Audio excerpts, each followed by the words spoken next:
Hi ma'am, ngasi pitrai adui ke sanjeng ke yonba dukan da lai ni chanupina chanupi mana mama lakhot ka da leba da pi duine na koi Guwahatida dum haina bane ba ko koi gi kai hainu kwa hapna ba kai no senga ga se hongi haina bane ba ado ta hangbi waina koi su lai bazar to ga tholak ba ko ado da dum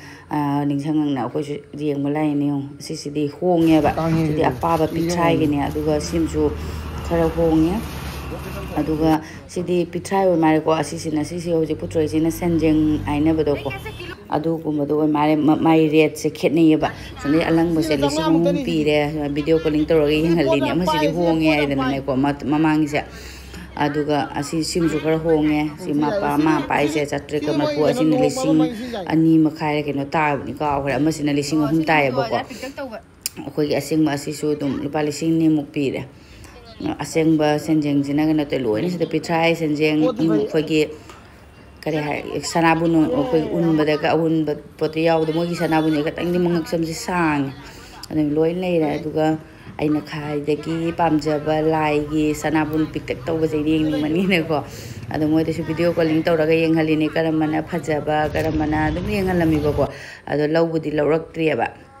moi ju tana gi ga na aduga si ne na khai de pam mi jong lai gi thamning da sanabun macha sa asigi sanabun je manga ke sang moi sai gi sa ko gina ko song ni khar phajaw ne ba ko moi je sang hang dong na ke yeng dare aduga kon hang da moi tanara ga haira ke hai bu de ko chu hale gari sa re na chong yong ma ngak tang le pa da ko nuk sa khu sa mane aduga ko bazar to bala bazar to ba changai ne si changra ko gi ke no kare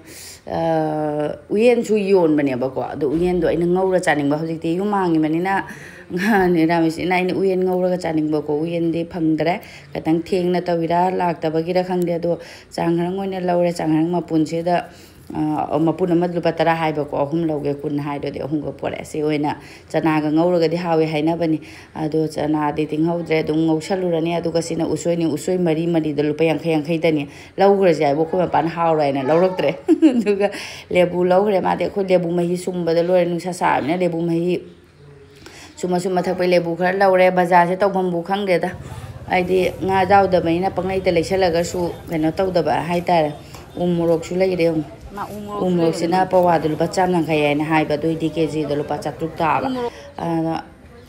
ani khak lawre ma ani de lupa tara ko lupa mai do ka no manga da lupa kun hai ra koi ma re do ani ka tang moina lawre kun gi tara gi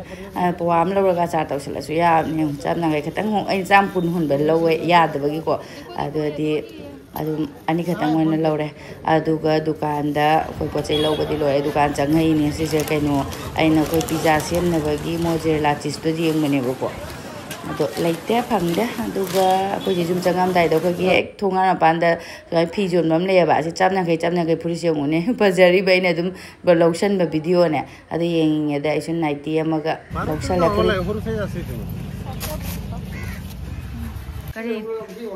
kari jadra ga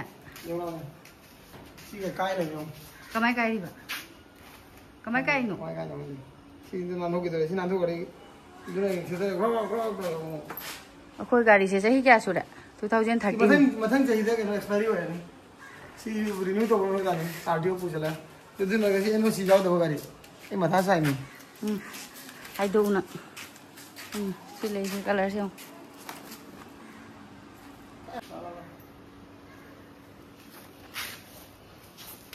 paruna sa pun ngai ni raman ni mobile phone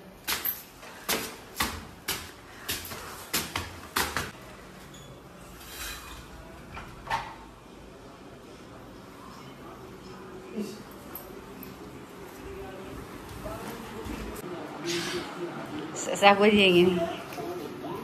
cái cũng có đặc tiêu không ajo pusto ma mình đuôi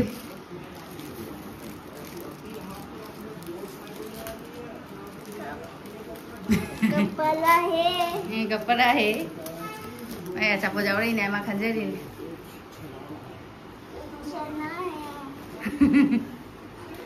siapa itu le tu sih le tu siapa tu Angan लाल लाल पका हुआ है। तो रेत वाला तो नहीं है चपनी तो रेड वाला खिजारो है मुझे वाला है कोई ngasi बाजार से कहीं नहीं थे तो सारे बाजार के पे लेता लेबू मही सुंगे ngasai de ina bazaar chatringai da barap se khara ice oina kano tawra thamamba oibu oidriba kaino le nga haktang tani na bazaar thoraga ahin dei thamamadi fa ba ing ga yam thakte da ko koi su yam ja de ba ado am saramina halakpada thakna bai na ina tang di barap se jama kano tawramani ba yam de da normal sing dum tawraga summani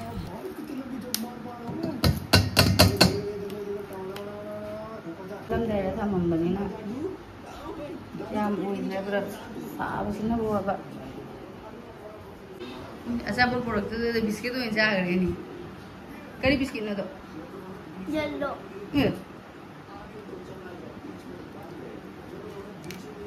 तो को chain nang mai to kon kon देखिए खाएगा sing do he do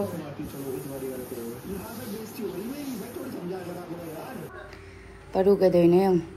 aigi nighty se sechal lairaga tv yeng le u khang de mai video lo re na ai wa nga di fat law lai thorak to ni am ke de ne ana phie no bom lai ra di ma na listen na yeng ning wa sin na ma ro na ma nang le bu mai da ka to papa le bu mai nei re as चिंगल ना ma khuja mam ni he वाला ले गम चिंगल थांगे था को चिंगल ले निकाल लिया ne laure le bu mahi thaklo rakpada aduga changkhrang se atai kari haina ki khangde khoi de dum changkhrang hayaba ko se ado asise ai se charaba chadra khangde try tawrage hawi de am haina bane si mamang da mur ne chagra badi kaur ai na ngauna ga di chadre adubu se mage ahum se amadi yengak tre khara bu patlaba gan ahum se yam gadra gan asise nupa kun aina chaning ba mushroom do di thi phangatre khoi gi che kanu do usoi do usku samane yellow hainau puthore ngone koi mapuna pirakpa hainau ne ba mogi pambi de panba do ado sanginge de pirakpani nom jan thamaga ngang tinga de amta charam de ngone aina sumaina apan ba mitna una pan ba sidi chaning de ba ko ajuga du mapan de gi leira khoi gi mal doi gumba malda gi manung da masing ga yaw da bangka mon law da dugum do de adum asi jo khoi gi magi kaino se oina chaning de ba maru oina chupning ba नमक का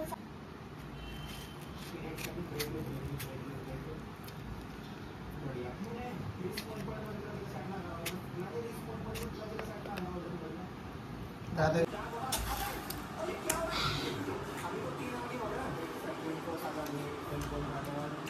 थुमरा समझ गया सामने full के लेने दे तुम में क्या वो तुम है हंगनी का है check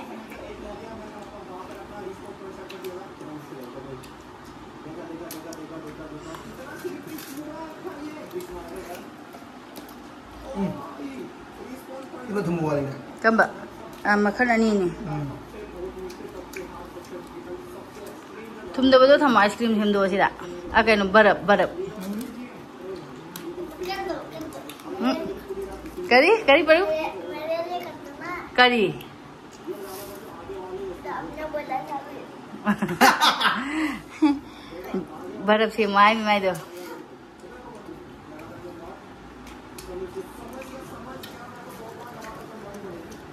sikene kari manano si bujo mai je हंगी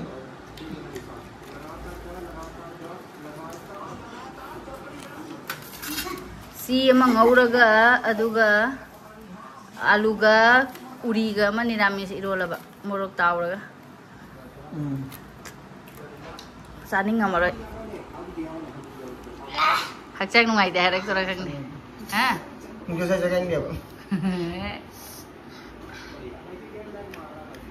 हफ्ता मुझे चक्कर नहीं गए हफ्ता मुझे चक्कर नहीं गए ta mo matung de sakcha ninga ne Hujik di mukbang itu tau jar nih. kari Hujik di mukbang kain dia. Koi mathang ngasi lumai ding na thangje numit ngatang man. Aku Sunday. Cuti ya.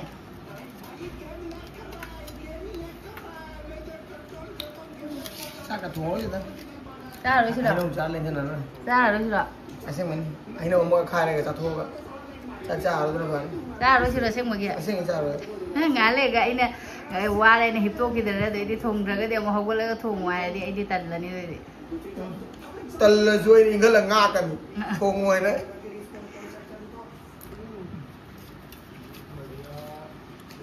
Si ai kai no cha khra cha dri ba punchi de khang dri si bo. Nang cha. Ai mina jarun manani jarun. Dari daga di haina bane ba. Changkhrang ga chanaga ngoba aina like pa khra aduga sa ba se ai cha khra ba cha dri ba khang dri. Si ju pura mo motor mo do ni ai ano mo thek ba ja ba tan lo re. Si de no du. Si no ai ni. Kamba. Si ai thek ba ja de lo do ni ba. Thek ba ja mo ton se. Mana si ga matun ji lo no ri e. Ano bo sa bo ja ni ba. Si no ri se. Samdo ge se.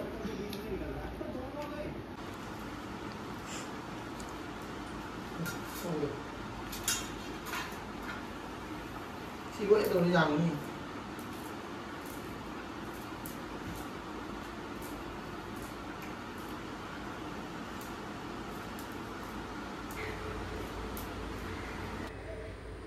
Mana man birak pa aina semdok pa sidaga tin macha ga yawra madi loy farpang kan do ga simi tin mana masing ni na ko adugi talle mana masing ma kuba se tin ga kano taw daina tare ni palak cham de ya ponte sema loy karam de semdo aduga karam le sina hayeng chana ga ngau bai si sina hoji chana de ting haude yu thok lor bana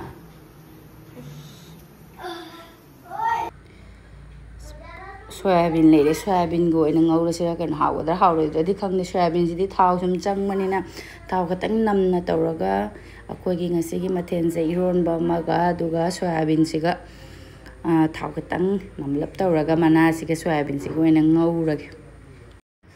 changkhrang ga chanaga ngau ba yam hawgre mayam aduga moidi chaloraga hi pawre isu koli waram ga tasan go chan lora maga phengdok lora ma mathak ta kare ni ai gi hangam se gunung sa saman na loina lekthare gi hangam se aduna hamya na nong chuman dana ko ngasangang san ba mana ga cheng ngo so ngoi jong ne khoi gi i yaw thang da ba du mai ne ta dre da se loi phuk talaga nong thang men thong ba da ngoksan bai as nungsa siga khan bidra mina lore lektha bada lore da sare bani na ina jaisu esi thali mari sauli as kusam ni nungsa ne sa do su nungsa si kusama du gai ta chura su nong chu mandana phi sauduk nong chu mandana gyan men ta da ba phi kang da ba si thana ra bani na loi ka piyong bai se koi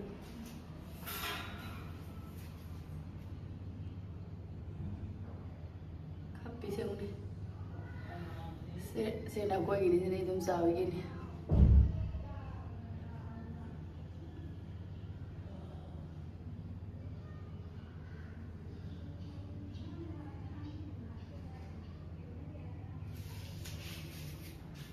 tang con phiêng rồi bắt đầu mang cái gì lao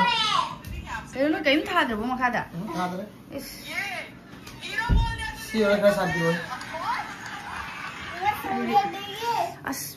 tang con phiêng này sâu mang sâu ấy này men gì vậy tôi cái changkhrang ngau ba haowe natra changkhrang ge cha ba jai aina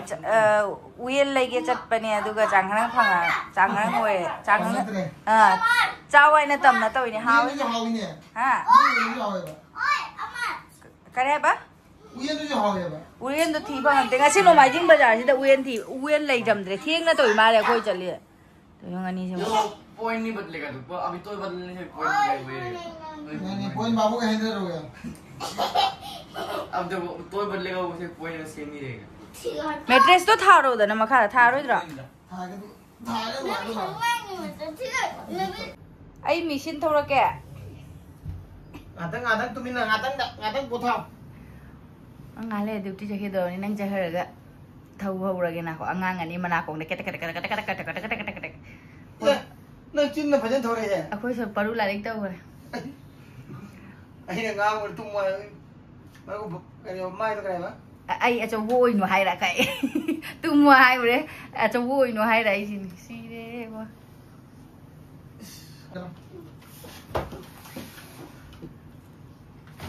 bố đây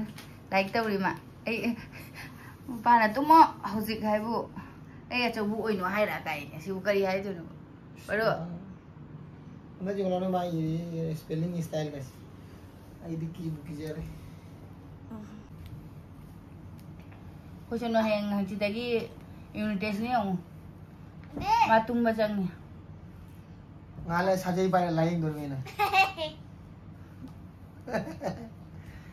mới cái thầm vậy lại rồi vậy số tàu luôn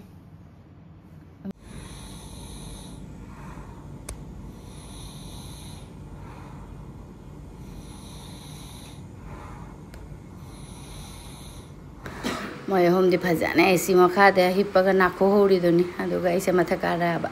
Tung bây giờ ra bà Ý đúng cả khá là gà Ý đúng cho cái nó sâu đi chứ Mình xin sẽ sâu đi tha đi Adô cái xí kì Ý sẽ bà đối căng chơi lạc bà sẽ hoặc khăn ngay tầm năn lôi ra bà Ý xin sẽ chạy bị ghé tao bằng ngang sẵn đà thì khá là chạy đầm mà nè Adô cái hầu chứ dùng khúc cân chứ nè Lấy bác cái xe cân như này Coi cái nông mà nó sẽ xa đồ lạc bà ra bà Nông xa xin á Đó hầu chứ Ising phadana chai bi da di da ro napak pi ke si gi do ne pakhat pada lo re do napak pi se wai di jenam sina bo hai hai le napak pi si di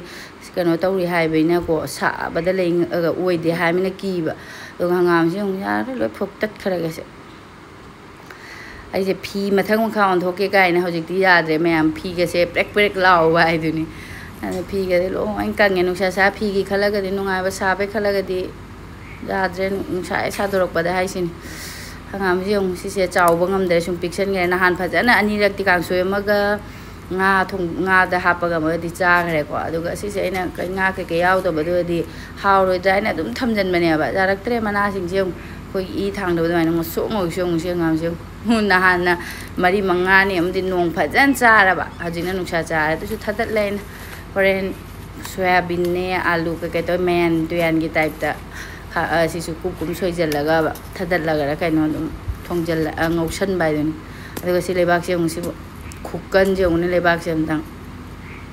si tàu khai là cái bột mà thả ra đi hay đi cũng mua lối na tàu khai là cái một bột thả bả hàng gam si chả rau không mà đi cái thuốc lấy rồi thả dần si lại khăn bài nè nông sa si đâu oi đó rồi ra nên nông cái tánh chu bị là đi bài nông ở mức chu nông sa nông ở mức chu nông sa cái anh là hai bài là đi ra lôi đấy nông ai đi ai bảo mà đồ là đi lôi đấy bà tụm anh là tụm khăn ra bà có ai nghe nó phi căng nó cái nông sa ra bà đồ cái sản ta ta là cái nông chu rồi bà phi chu con hồi đấy in một số in nhẹ nè rồi anh cái oi đấy đi po chu tụm phá cái đấy bà ngắm xem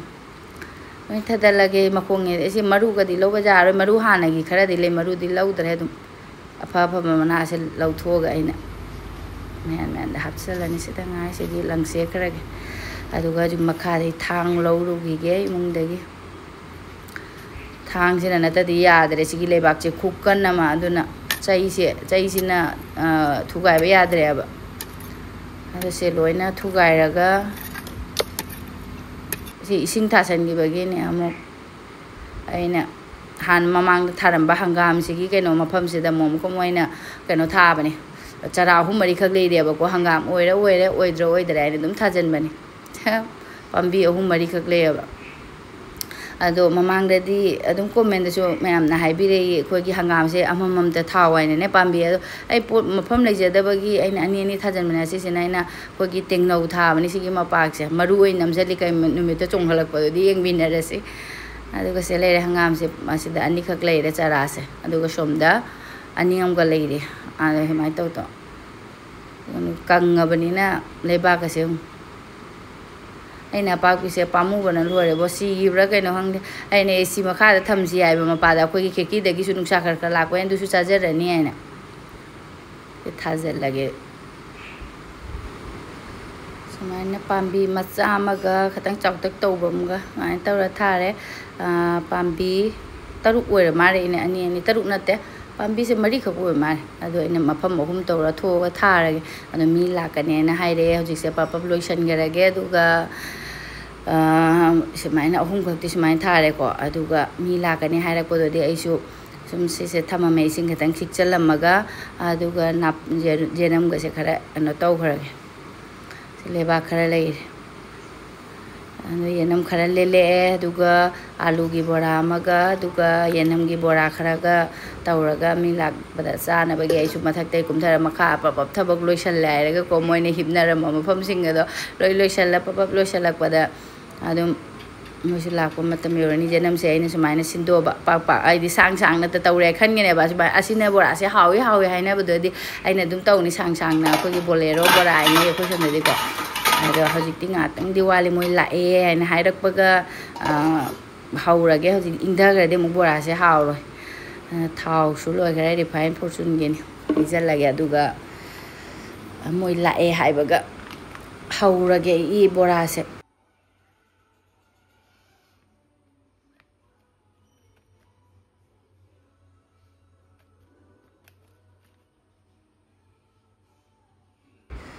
nisu thokle aina haire lakpa ka chana baina ni aina hori je mamang degi diko mina lakani ta hairak pada aina adum mamang degi losanna thamma ba ko mi lakpa ga phat hauna ba ga aina hoji thokle haiba ga ise haure hoji changak pa ga adum sa na adum samina yarani sa basika de ba seng ba cold drink ke thamni mani ba adu dam mu thakchalaga mu lok ke tawra ka daina mu ki jai jam hena thakchan ma hoji khara ta ni me ta sale ado agi bora se alu gi bora ma hana hauban aduga ai goina chaningi ba ko bora alu gi bora se aduna alu bora ma haure aduga yenam gi bora kharaga hauraga mayam tawraga chaminare